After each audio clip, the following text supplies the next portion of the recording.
Bangabandhu safari park, যেখানে আপনি দেশ বিদেশের বিভিন্ন রকমের জীবজন্তু, বিশেষ করে বাঘ, সিংহ, দেশি বিদেশি বিভিন্ন রকমের পাখি, তাছাড়াও ভূতের বাড়ি এবং ঝুলন্ত ব্রিজ ছাড়াও আর অনেক কিছু এখানে দেখতে পারবেন। তো এখানে আসার জন্য আপনি বাস অথবা ট্রেন দুইভাবে আসতে পারবেন। বাসে আসতে হলে আপনাকে গাজীপুর চৌরাস্তায় আসতে হবে।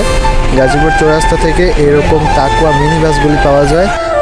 বাসে উঠে পড়বেন। বাসের ভাড়া হচ্ছে 40 টাকা। বাগের বাজার নামার পর হাতের বাম দিকে দেখতে পাবেন বড় করে ব্যানারে গাজীপুর সাফারি পার্কের ব্যানার দেওয়া হয়েছে। ওইখান থেকে অটোরিকশায় করে চলে যাবেন গাজীপুর সাফারি পার্কে। ভাড়া পড়বে জনপ্রতি 20 টাকা করে।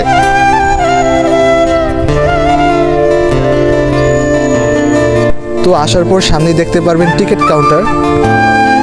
এখানে টিকিট মূল্য হচ্ছে জনপ্রতি 50 টাকা করে, তবে আপনি যদি ছাত্রছাত্রী হন তাহলে 10 টাকা করে টিকিট কাটতে পারবেন।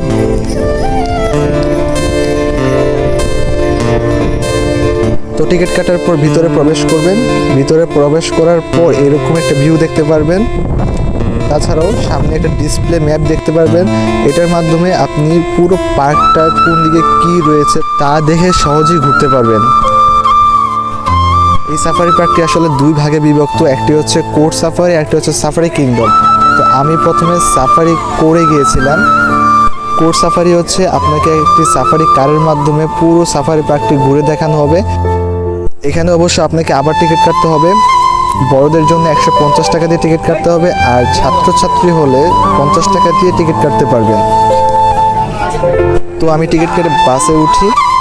এই কোর্ট সাফারি পার্কটি আসলে ভালো করে দেখতে হলে আপনাকে বাসের সামনে অথবা জানালার পাশে বসতে হবে। বাসটি ছাড়ার পর প্রথমে বানর দেখতে পাই, এরপরেই আসে জিরাফ,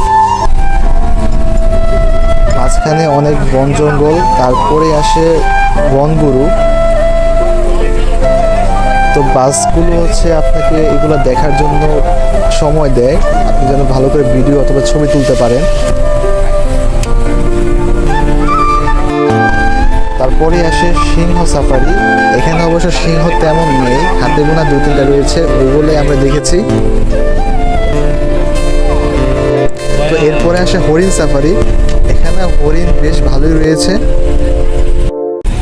এরপর দেখতে পাই জেব্রা এবং সবার শেষে দেখতে পাই বাঘের সাফারি। এর মধ্যে আসলে সবাই উঠে দাঁড়িয়ে ছবি তোলার জন্য পাগল হয়ে গিয়েছিল, কারণ বাঘগুলো ছিল অনেক দূরে।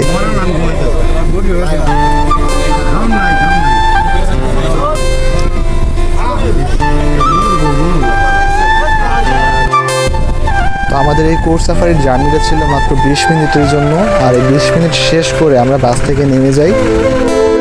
তারপর কোর্ট সাফারির জার্নি শেষ করে চলে যাই সাফারি কিংডমে। ওইখানে আপনি দেশি বিদেশি বিভিন্ন রকমের পাখি, ময়ূর আর অনেক কিছু দেখতে পারবেন। এখানে আপনাকে আবার টিকিট কাটতে হবে। প্রত্যেকটি টিকিটের জন্য 20 টাকা করে কাটতে হবে। আর এখানে প্যাকেজ সিস্টেম রয়েছে। প্যাকেজে হচ্ছে 100 টাকা যদি আপনি প্যাকেজ কিনেন তাহলে 5টি জায়গায় ঘুরতে পারবেন, আর 60 টাকার একটা প্যাকেজ রয়েছে, ওইটার মাধ্যমে আপনি 3টি জায়গায় ঘুরতে পারবেন। তো প্রথমে চলে যায় হচ্ছে ম্যাকাও এভিয়ারিতে। এখানে আপনি দেশি বিদেশি বিভিন্ন রকমের পাখি দেখতে পারবেন।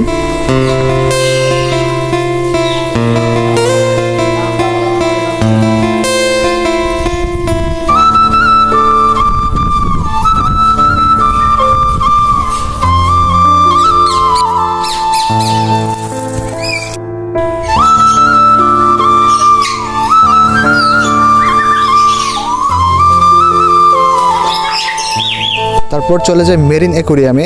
এখানে দেশি বিদেশি বিভিন্ন জাতের মাছ অ্যাকোরিয়ামে সাজানো হয়েছে। এখানে সবগুলো মাছের নাম সহকারে খুব সুন্দরভাবে সাজানো হয়েছে।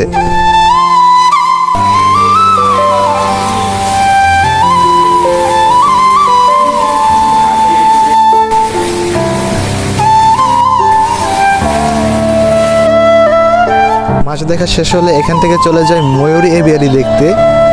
আর ময়ূরী এভিয়ারিটি হচ্ছে এখান থেকে অনেকটু দূরে। বাই দ্য ওয়ে, এখানে কিন্তু শিশু পার্কও রয়েছে এবং ঝুলন্ত ব্রিজও রয়েছে। তো হাঁটতে হাঁটতে চলে আসে ময়ূর এভিয়ারিতে। এখানকার ময়ূরগুলো বেশ সুন্দর।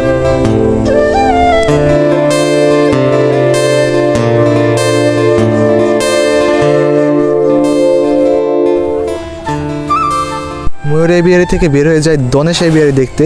ধনেশ এভিয়ারি যাওয়ার পথে চলে আসে হাতি। হাতির পাশাপাশি যাত্রাপথে আরও দেখতে পাই বানর। আর এই ধনেশ এভিয়ারি যাওয়ার পর আমার মোবাইলের চার্জ শেষ হয়ে যায়, যে কারণে এই ভিডিওটি করতে পারিনি। তাছাড়াও এখানে কিন্তু জলহস্তি আরও অনেক কিছু রয়েছে যা এখানে আপনি না আসলে বুঝতে পারবেন না। তো আজকের মতো এতটুকুই, আশা করি আপনাদের ভালো লেগেছে।